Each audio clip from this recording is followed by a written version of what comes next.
नीचे दब मर गए। मदरस के शिक्षक डरते डरते हजरत अयूब अलैहिस्सलाम के पास आए और कहा, ए अल्लाह के नबी, मैं किसी काम से बाहर गया था।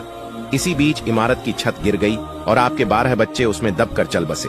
यह सुनकर हजरत अयूब अलैहिस्सलाम ने कहा, सुभान अल्लाह, अल्हम्दुलिल्लाह, ला इलाहा इल्लल्लाह, अल्लाह हु अकबर। अल्लाह का दिया हुआ माल अल्लाह ने वापस ले लिया, इसमें मुझे विचलित होने की कोई जरूरत नहीं है।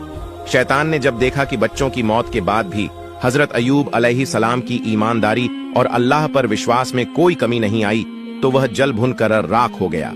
अब वह और बड़ी हानि पहुंचाने की सोचने लगा। इसी दौरान हजरत अयूब अलैहिस्सलाम के दुश्मन नबी की इस कठिन परीक्षा को देखकर बेहद खुश हो रहे थे।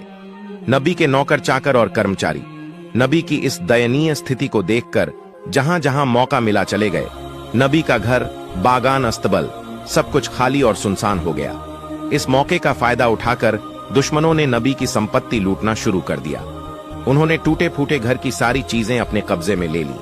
बागान में बचा हुआ फल और फसल लूटने के लिए उनके बीच झगड़े शुरू हो गए।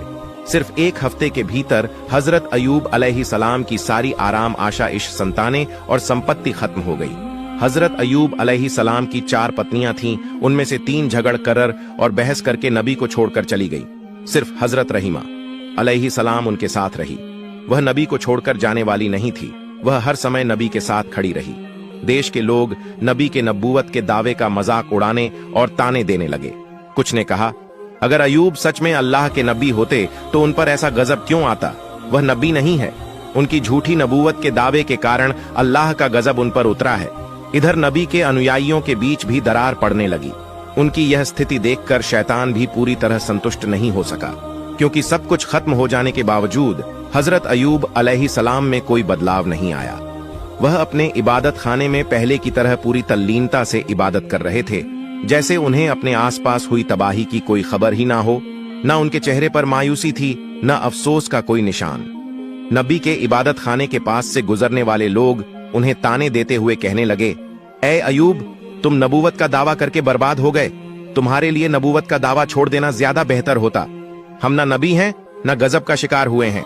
लोग और भी कई तरह की ताने और अपमानजनक बातें नबी के खिलाफ कहते रहे, लेकिन हजरत अयूब अलैहिस्सलाम ने इन बातों पर कोई ध्यान नहीं दिया। उन्होंने लोगों के साथ मेलजोल पूरी तरह से खत्म कर दिया और इबादत में डूबे रहे। यह सब देखकर शैतान और ज्यादा बेचैन हो गया। वह और साजिशें रचने के बारे में सोचने लगा। शैतान यह सोचने लगा कि नबी को और अधिक गंभीर नुकसान कैसे पहुंचा या जा सकता।